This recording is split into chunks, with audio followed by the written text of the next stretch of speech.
All right, here we go. Welcome, welcome, welcome. I am so proud to bring you the very first installment of the NextManUp Sportscast. I am your host, Edward Chuchi Padilla, and as always with me is my brother and history teacher and coach and kind of an ass, my brother Armando Mandy Fernandez. Let's go. We're gonna do something a little bit different that there's sports shows out there, there's podcasts out there, and they're good. Joe Rogan's out there, and he's good. But we're millennials. We're young guys. We like to talk about sports that's happening now, or it's happened in our lifetime. We like to talk about sports betting. I'm a degenerate. I'm not gonna lie to you. I'm a degenerate. Since sports has been out, I've been betting on like Bundesliga, German soccer, shit like that. I just been all over the place. Russian ping pong. Yeah, you have some serious issues, my guy. Yeah. Serious issues. When on those gambling ads, when they're like, if you have problems gambling, you should call this number. I should probably call that number, but guess what? I'm still up, baby. So I'm not gonna call that number until I'm down, quite a bit or whatever. So, so we're gonna be talking about stuff like that. We're gonna be interviewing really cool, young guests and kind of watching their journey as they grow, and getting the inside scoop on some of these younger guys on what they're gonna be doing or how they do things. Specifically on today's show, we got a real great show for you. It's our first show, and we're trying to come out the gates, strong here. We're going to be talking about kind of sports after the pandemic, what that stuff's going to look like, how players are responding to that, all that goodness. And then we're going to go into our lock of the week, which for you sports bettors out there, you know exactly what I'm talking about. But I'll explain that a little bit later once we get there for everybody else who doesn't. And then we're going to get into our interview. We had a great guest, be able to join us that Mandy and I have known from our past, and we're just blessed to have him. So it's awesome. I hope you guys enjoy that. And then we'll get into I think it's gonna end up being my favorite segment of the show. We're gonna tap into Mandy's brain, see if he knows a thing or two about sports like he claims to, and then we'll wrap it up with some takeaways. Our takeaways are just gonna be like what we got from the show today. Hopefully y'all will have some takeaways also once we're done with it all. So then Can I say something real quick? What you got? Can you stop talking and get to the show now? So we'll get to the first segment of the show. So if you're talking all this stuff, right? You're saying what's going on with the show on how to run it, right? What's the first headline, smart guy? We're going to talk about. I want to talk about baseball, because unlike you, I'm actually athletic in the sport of baseball. America's pastime, bro. Poor guy. It's okay though. But baseball, we got baseball coming up. Just so y'all know out there, Mandy is kind of short, kind of stocky. That's the exact build for baseball, an unathletic build, Look, So go ahead. I'll give you that. I tried freshman football, and you're right. I was 5'5", 210. Didn't work Classic, out. right? Yes. Classic. So look, baseball's here. It's a shortened season, 60 games, right? Who do we think is going to benefit the most from this 60-game season? Batters, pitchers, closers, managers. Who do we think? You go ahead. Who do I think? Honestly, I've thought about this question.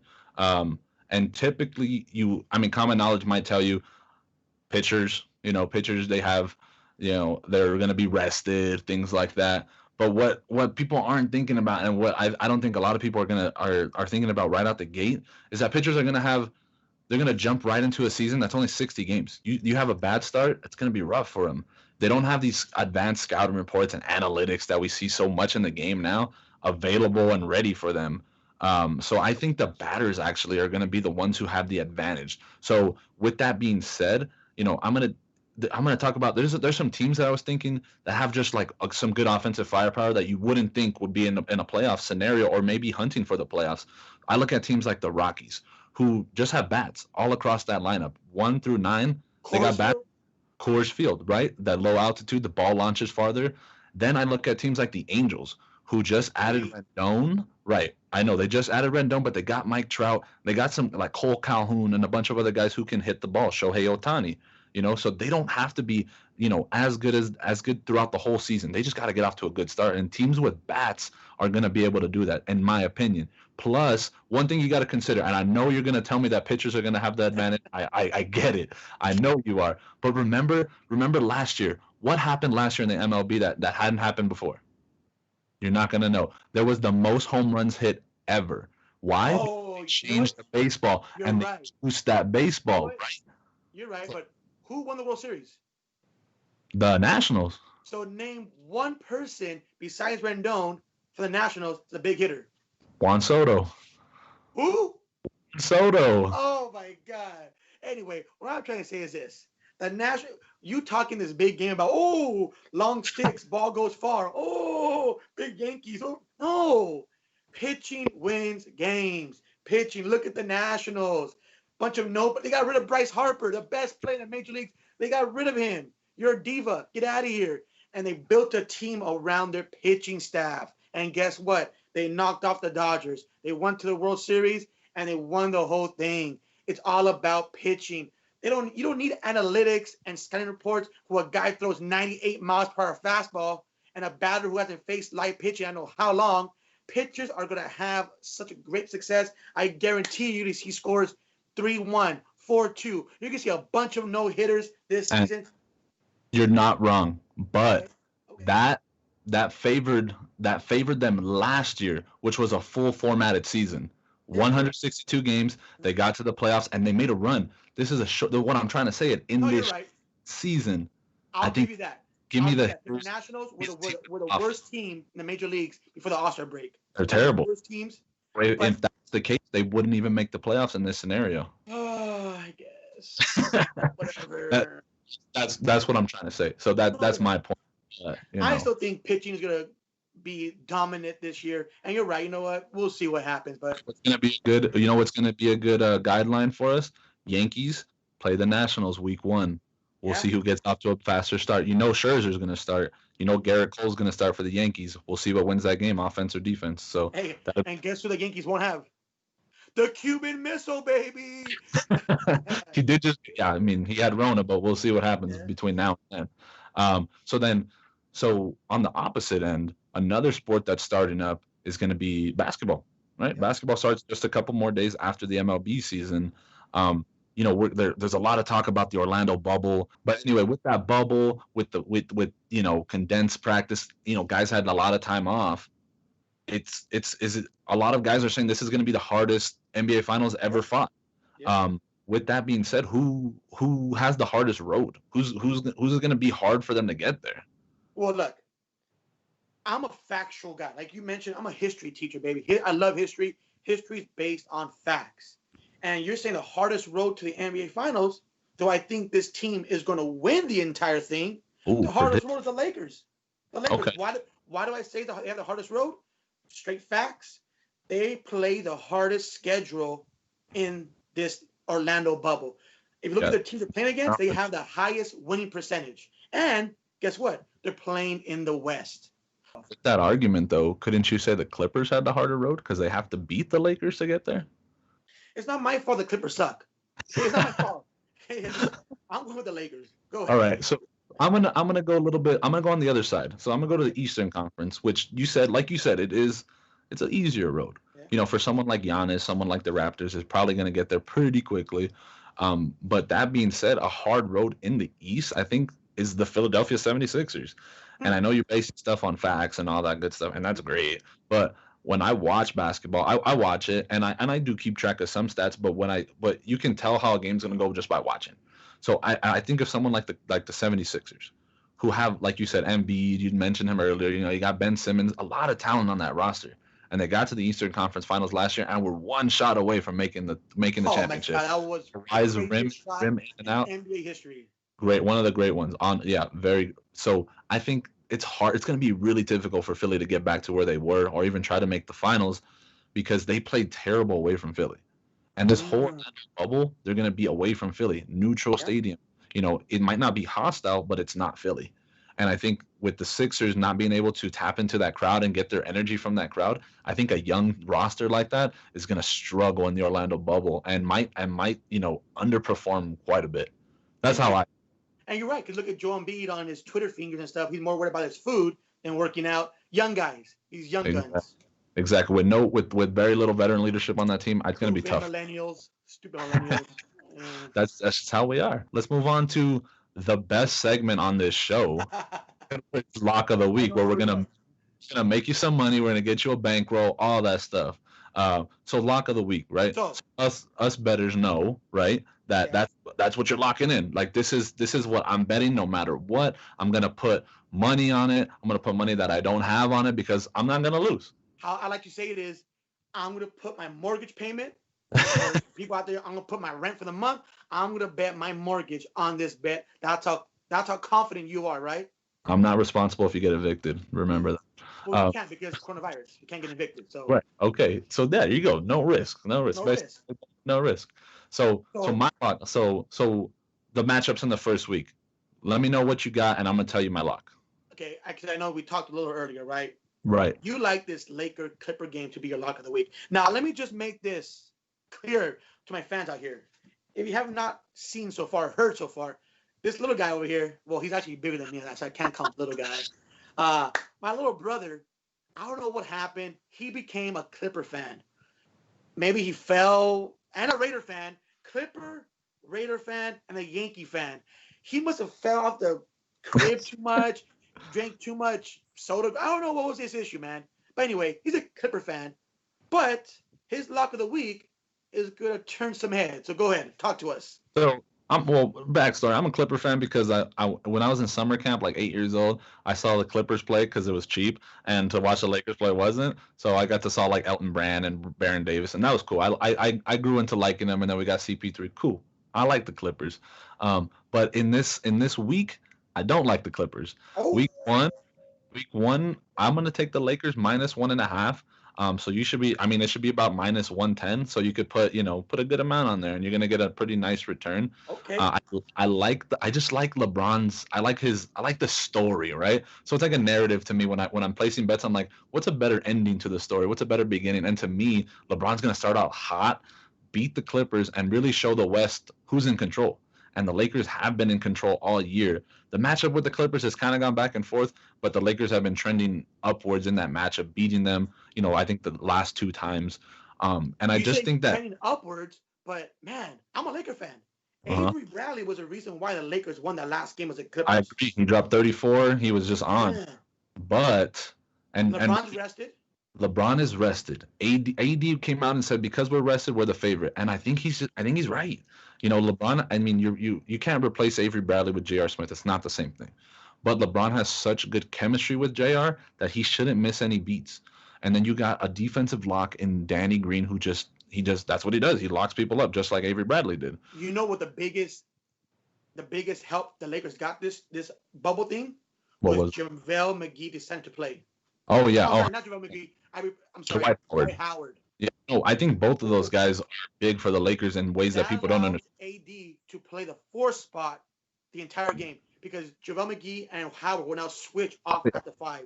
And it's such a mismatch when he's playing the four. There's no Oh, four in the league that's going to guard Anthony Davis, and that's my main thing with why I think the Lakers beat the Clippers, and they probably eventually go on to win the title. Is mainly, I mean, LeBron is great and he's amazing, and we can't talk enough about him.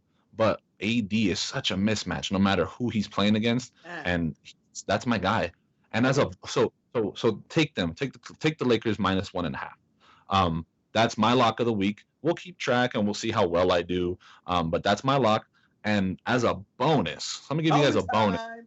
I'm gonna give Bonus. you an underdog of the week. And I call it an underdog of the week because they're not favored, and so you can't get mad at me if they lose. But week one, give me Dallas plus 1.5. You got Luka's rested, and he's just a mismatch everywhere on the court. And then you got so it's because you have the small ball lineup. You're gonna give away points to bigs, and who's the big on that team? Kristaps Porzingis. The kid's a Oh, star. man. Gonna And he's rested too. He's rested, and Off he's an had injury. gone off for 30 Right. plus. So give me Oh, Kristaps and Luka to just. I mean, I know Harden's going to get his, Westbrook's going to get his, but Harden's going to take a lot of shots to do it, and so is Westbrook. And I think Kristaps will be able to score a lot more efficiently than people might think. Because who's going to guard him? PJ Tucker, he's 6'5", Kristaps 7'1". It's going to be a huge mismatch. So give me Kristaps Porzingis and the Mavs to cover plus 1.5. Money line it if the spread is better, but it's about the same. So that was our lock. That was our underdog. Lock them in. Put them in on FanDuel, DraftKings, all that good stuff. Talk to your bookie if you got one. oh, Uh, all right, so yeah, so Mandy, so we did our lock and our underdog. Great segment. We're gonna make some money.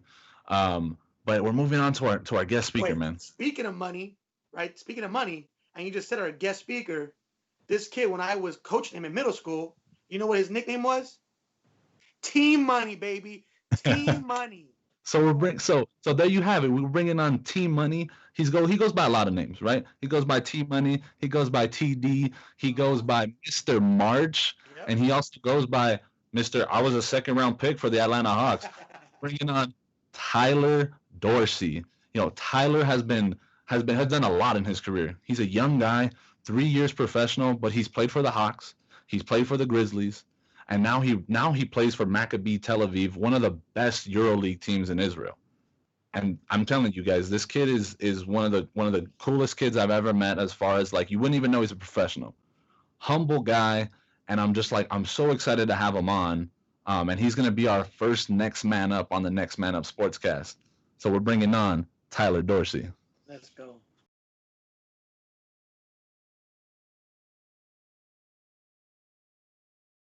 So now let's welcome the 2011 Foothill League Middle School MVP, the two-time middle school basketball champion, the two-time flag football champion from the Foothill League, straight out of Rebay Academy Middle School. He once scored 51 of his team's 53 points in a middle school basketball game.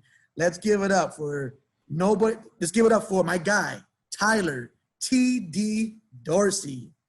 So welcome to Tyler. Man, what's up, man? How y'all doing? Good. So Tyler, going back to my intro, do you remember that kid that scored the other 2 points in our game? And do you remember that game? Man, I do remember the game. It was a crazy game, man. Crazy. So who scored those 2 points? Do you remember? I'll give you a hint. He's he played for the Kansas Jayhawks. Let me see. Billy Preston.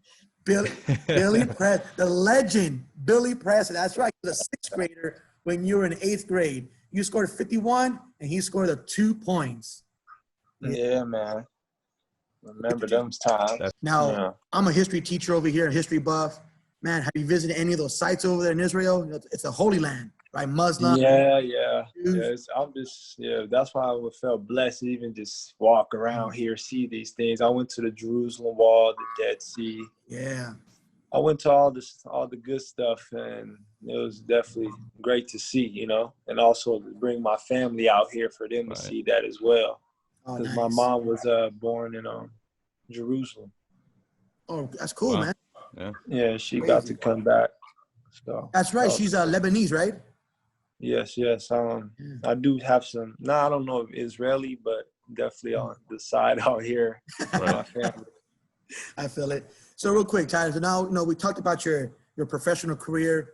Let's go back a little bit, to your time at Oregon, right? Again, we always followed you as a Duck. Now, let's say we were able to give you a time machine, my guy. We gave you a time machine, right? It's your sophomore year, your second year at Oregon.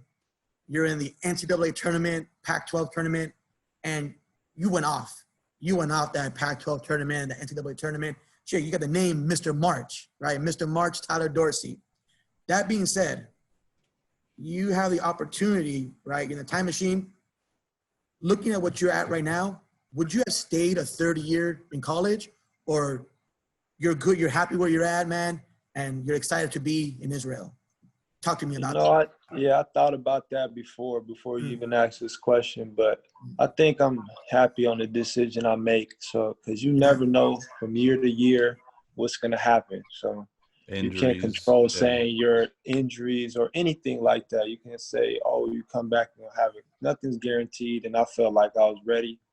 And this is just my journey, I'm taking steps that this is part of my journey, and I'm going to just follow through until I try to reach my end goal, So it's just part of it. And I'm happy with the decision I made, even though my memories were great. So if you had, let's say you had another kid similar to your situation, from Pasadena, stuff like that, that has a great March tournament too in his second year, would you give him the same advice? Would you take the momentum head to the draft, or would you tell him, hey, maybe stay one more year? It all depends on the situation. With the NBA teams are talking to them, what type of season he had, and Right. type of hype he has going into the draft. So it's a lot of stuff. It's the other side of basketball, the business side, the political side. I would break it down to him because now I understand it more. I've been in it for 3 years now, and I pretty much know the business side and why stuff happened and questions I had before that I didn't even know the answers to. But now that I'm going through it, I'll just tell him what I've been through before he goes and enters the draft. Besides North, what's going on? Now, staying with Oregon, man, explain to us a little bit, man. How was your time at Oregon? How was it playing for those Duck fans, and how was it playing for your coach over there? I believe his name is Altman? Yeah, Altman. Yeah, that was my best years. I feel like just there in basketball wise, but obviously it was adjustment from going to LA to Oregon to raining every day. Oh my gosh, yes. That was a big adjustment from my first year to get used to that every day. I'm used to the sun and sunshine and just moving, but that was the only adjustment. Besides that, the fans was at the beginning. It was more of a football, school. So definitely. Most fans were football fans, but we had so many good years. They started, filling out the arenas. The fans it was a great atmosphere after that. That's cool. So we talked about the Euro League stuff with you. We talked about some of your college career, but man, we're Mandy and I and you we're not super far in age, right? So we're kind of like we're right there with you. So, but you got to experience some crazy stuff, within your life already.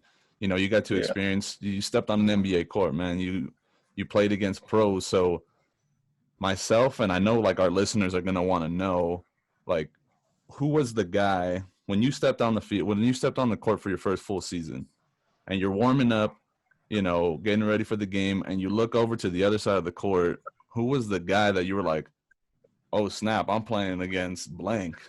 And how did that feel? I think I think it was one moment my rookie year, but it wasn't like, oh, I'm playing against blank or even thinking about that. Cause like, I don't know, I have a different mentality when I get on the court. There you So go. I don't really think like that, but the person that impressed me is like, okay, I'm a rookie. I'm not playing that much at the beginning.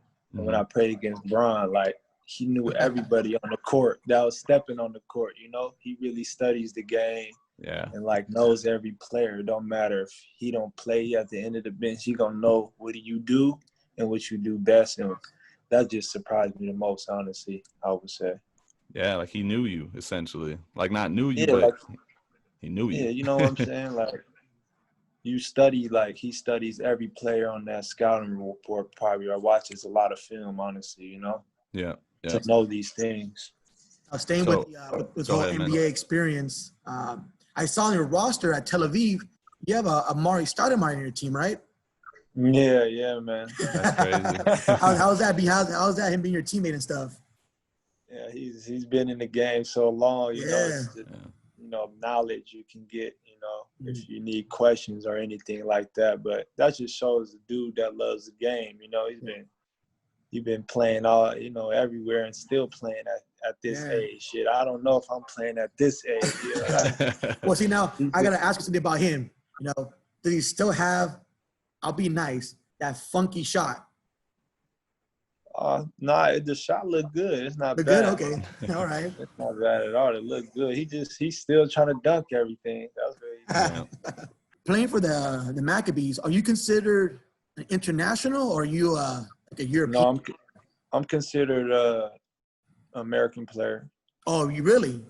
Yeah, you have to have the Israeli citizenship. Like, whatever country you're in, you have to have that citizenship to consider one of them. Okay, I thought you would be considered like a European player because, you have your Greek citizenship. Yeah, that was only if I played for a Greek team, then I'll count that. Got you. There you go. You and Giannis and all his brothers. That's the starting five for the Greek national team. So are you still gonna play with the Greek team in the future? What do you mean, like a team out there?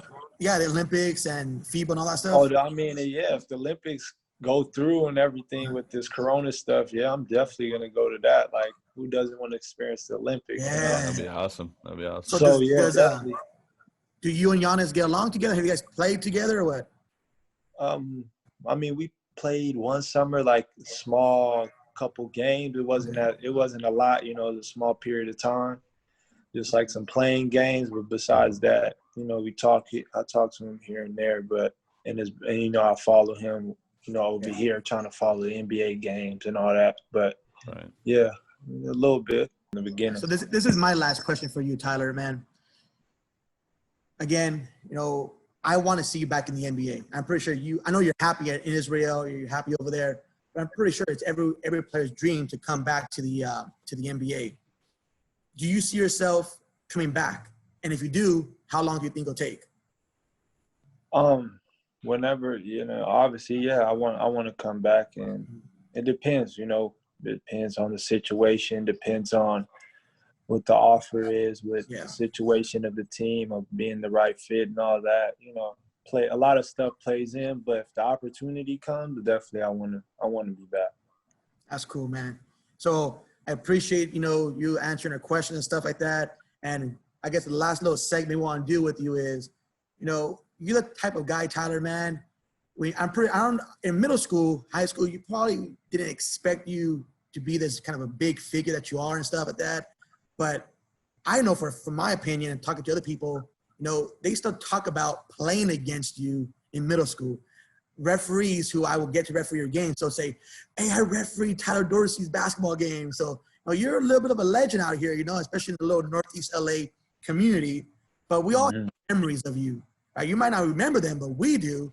So I'm going to go first, and he can go and tell us, you know, his greatest memory of, you know, Tyler Dorsey in the flesh. Yeah, no. So I used to go to a lot of the Rebay games because my brother was the coach, and you know, I liked watching, you know, some good basketball. You guys were good, and I remember it was your freshman year there, and it was like the semifinal game of the playoffs at Village Christian, and their court was packed. It was so. You remember that game, Tyler? People. Yeah, I remember that game. I remember all. Yeah, and they had the auditorium, and they just had people banging on drums. They had like their band banging on drums while you were at the free throw line. While everyone was at the free throw line, and I remember it was a close game. And instead of like, you know, the coach drawing up plays for like some of the older guys or whatever it was Tyler was getting the ball. Tyler was gonna make a play. And you guys did, and I think you guys won by like 2 or 3 points. A super close game, but man, that was for me. That was like, man, this kid's good when I saw that game. So that was my Tyler memory. Remember that game, Tyler? We'll talk to us a little bit about that game if you remember anything about it. No, I know. I mean, it was one of like that. Those you playing against a good crowd, loud crowd. Yeah. You gotta get this win. You know, one of those crazy environments. You know, and there was kind of, you know, one of the other good teams in the league we played. So didn't they have that kid Alberts, right? Alberts. I think they had Benny. Oh, okay, yeah, okay. Benny Bo. Oh, right, yes. Yeah, they weren't bad at all, you know. No, they were good. They were good. So, my memory, I guarantee you won't remember this, but again, I do because, you know, whatever. Take you back. I won't talk about your baseball career with me because. Hey, look, I remember that baseball career. Yeah, I remember it was just your dad getting on you because your dad played baseball his whole life, and he wanted you to shortstop. You're a pitcher, and I won't bring it up. I already said enough, all right? But my greatest memory of you, man, again, I guarantee you probably won't remember it. We're traveling in the van, right, for flag football. And remember, your sister played with us that year. Your sister was on the team, flag football. And we're going to East LA, a school called East LA Lights and Life, right, in the ghetto of East LA, Salazar Park, right? Fucking graffiti everywhere, okay? We're playing on this dirt grass field. You're playing linebacker, and this play, Tyler, whenever somebody asks me, hey, how was it, Tyler? I always tell them this one play. It's still vivid in my memory. You blitz in from the linebacker position, little quarterback, he don't see you till the last minute. He throws the ball. With your right hand, you deflect the ball straight down. So you think, okay, it's spiked. The play's done. I don't know how you did this, bro. You scooped it up with your left hand before it hit the floor, and you tucked it and you ran, and everyone's saying, shit, where's the ball at? You're 20 yards in the end zone already scoring a touchdown. And I go, wow, how the hell did he do that, man? You probably remember it? I do. I was in shock, man. I remember that. No, I remember you do? those flag. I remember okay. those. I remember the flag football games more than the baseball for sure. Yeah. Remember for flag football was you and that kid Jeffrey London. I know You'll Jeffrey. be quarterback. Yeah. So, all right, Jeffrey, throw a speak to Tyler. And then next play, all right, Tyler, throw a speak to Jeffrey. Yeah. Yeah. Oh, those are good times, man. Good times. All right, man. Yeah, Hey. no, man. We appreciate you being on, man. It's good. It's big for us, and hopefully, we could, like I said, it's just an honor to have you on. And when you make it back to the NBA, we're gonna get you on again. Oh yeah. Oh, for sure, man. Inside scoop. Yeah. All right, for sure. All right, man. Have a good one, man. All right, man. All right, man. Deuces. Thanks, Tyler. That was Tyler Dorsey, guys. I mean, the kid is great. You heard him talk. He's one of the most humble guys. You wouldn't even know that he played professional basketball, but he did, and he has all those experiences to share. And it was just great talking to him. And I'll say it right now, this kid was the most athletic kid I've ever seen in my life. He was in 7th grade dunking the basketball in the middle school leagues. This kid was a stud, and it shows because he got compared to a lot of people during his high school time. And guess what? He's the only one in the NBA in his little SoCal point guard group people are comparing him to. He's the only one that went to the NBA, and he's still playing professionally. Tyler Dorsey, complete stud. Oh, yeah. Absolute stud. Pasadena legend for sure. That's right. So now we're going on. We did our guest, and we did a lot of stuff today, but we're going on to. It's gonna be a great segment because we're gonna see how wrong you are all the time. For a guy who's a teacher who prides himself on being correct and giving out points, let's grade you. Let's grade you on how well you do with some sports memory. All right. All right, let's go, man. Hurry up. Let's do this. So I'm gonna give you some players here, and they're gonna be taking place in that opening night game. So we're gonna get some guys from the Clippers. We're gonna get a couple guys from the Lakers, and we're gonna play our favorite game when we're watching TV. I'm gonna ask you. I'm gonna tell you the guy. You're gonna tell me what college he went to. All right. And then one bonus one for you because I don't think you'll get it, but we'll see. All right. Well, and for everybody, we're gonna be keeping track of the points, and we're gonna grade Mr. Fernandez, and we'll see what letter we give him. And let me just say that this game that we're gonna play, like literally, like my brother said, we play it all the time when we're at the house. We just play it like, hey Mandy, that guy, what college you go to? Hey Tucci, what college you go? We play this all the time. It's our favorite game. So let's usually win. I'm just gonna say I usually win. So. Oh my God! Hurry up, bro! Just hurry up. He knows Pac-12, and that's about it. So first guy, stud. I'm gonna give you the two studs. I'm gonna give you studs on both teams, but first, Kawhi Leonard. Give me the. Oh my God, that's super easy. San Diego State. I gave you a cookie. All right, I gave you a cookie. All right, San Diego State. You might get this one too. We'll see. Anthony Davis. Oh my, bro. Calipari, Kentucky. So two. he thinks we're gonna go over the answers at the end. Wow. PG. This is a 2-point 2-point question. Hey, hold on. Paul George. Before you continue, Pete Knight High School in Palmdale and Fresno State. Come on. Nope. We're missing one. Oh, go ahead. We're missing one from you. Do you have another answer? Wait. What's the question though? There's 2 different colleges he went to. Oh, really? Oh. College? Oh. Knows everything. Oh, okay, wait. So he went to Pete Knight High School, the Knights. Okay. He graduated, he left from Fresno State. Oh, wow. So I'm going to guess his community college he went to was Antelope Valley College. We'll see at the end. And then we got one for you, not a superstar, my favorite Laker right now. Caruso. Where did Caruso go? He's a white boy. I don't know. Well, how about he's from? I believe he's from Texas. Okay. I believe he's from Texas. I'm gonna say the heat burned off. Wow. I'm gonna say Texas Tech. I don't know. Texas Tech. Okay. Pat Mahomes College. We'll see. For a bonus to make up for the shitty answers you gave. Where did Doc Rivers, the coach of the Clippers, go to college? He played ball 3 years. Oh wow. maybe 4 actually. Wow. Doc Rivers went to college at, I'm going to say, Duke, like his son? Oh. Duke like his son. All right.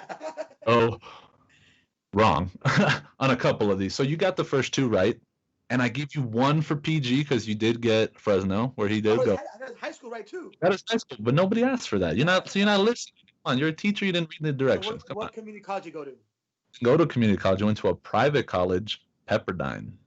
Really? Pepperdine. So not bad. I mean, it was good to assume that he didn't finish at Fresno, but where did he go? Not bad. Pepperdine, but still, hey, an L's an L. Caruso, you were right in Texas. Texas Tech wasn't the right school. It was A&M. Oh, that was my second choice, Texas A&M. So he went where Johnny Manziel went. So he was an Aggie, correct? And Doc Rivers, he went to I'll see if you know this one. He went to the same college as Dwayne Wade. Oh, Marquette. Yeah. Okay. So you didn't know those. So we'll give him, what did he get? Let's see, 3 out of 5. I'm not so good at my percentages. No, that is not a 60%, bro. I deserve a B-. I'm just saying out there, B-. A number. You said you're a teacher. Numbers don't really lie. What out of 5? Well, hey, technically, that's 60%. The extra credit shouldn't count. But anyway, whatever. I'm done with this show. I'm not counting the extra credit because I gave you 2 points for PG. All right. So it should be 5. But yes. Whatever. Move on. At a 60%. If you go to Cathedral and you're listening to this, just let Mr. Fernandez know he got an F on the first quiz. Let him know, or a D, I should say.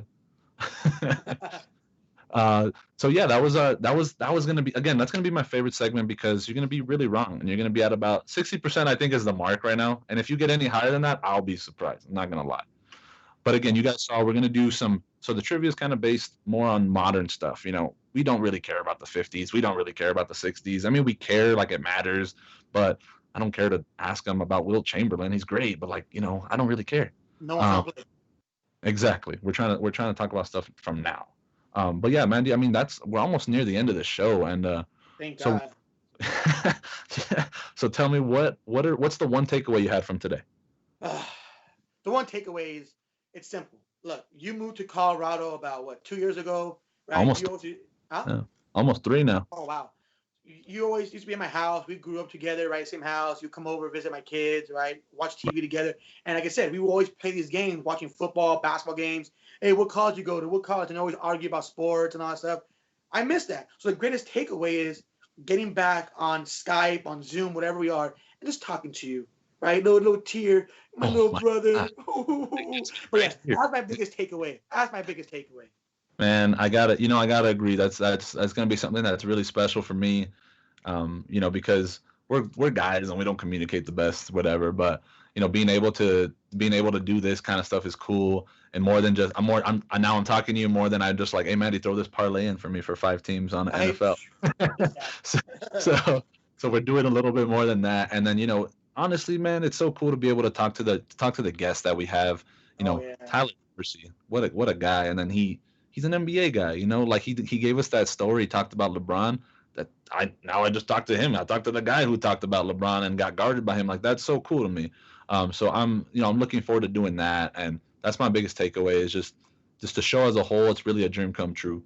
So, but that's going to wrap us up.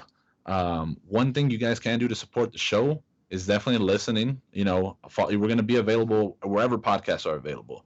We got our IG where we'll do some sneak peek stuff like that. And we're going to be at NextManUp _SC is where you can follow us on IG. You can follow us on Twitter. You can follow us on YouTube. You can sub to us on YouTube to let you know, when we're going to be on, things like that. And then we'll be on Facebook as well. So definitely it doesn't take much to throw a like. Give us the name again.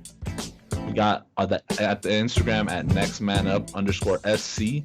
Also, one thing you guys want to do, if you liked hearing Tyler, if you want to follow his story, great kid. Follow him on IG, Tyler Dorsey 5, and then you'll be able to see where he's at, his return to the NBA, because we know he's coming back. He's got to come back. So many teams can use him. But yeah, give us a follow, shoot us a sub. We'll be here for you guys, and that's going to wrap up our show. We'll see you next week on the Next Man Up Sportscast. See you guys.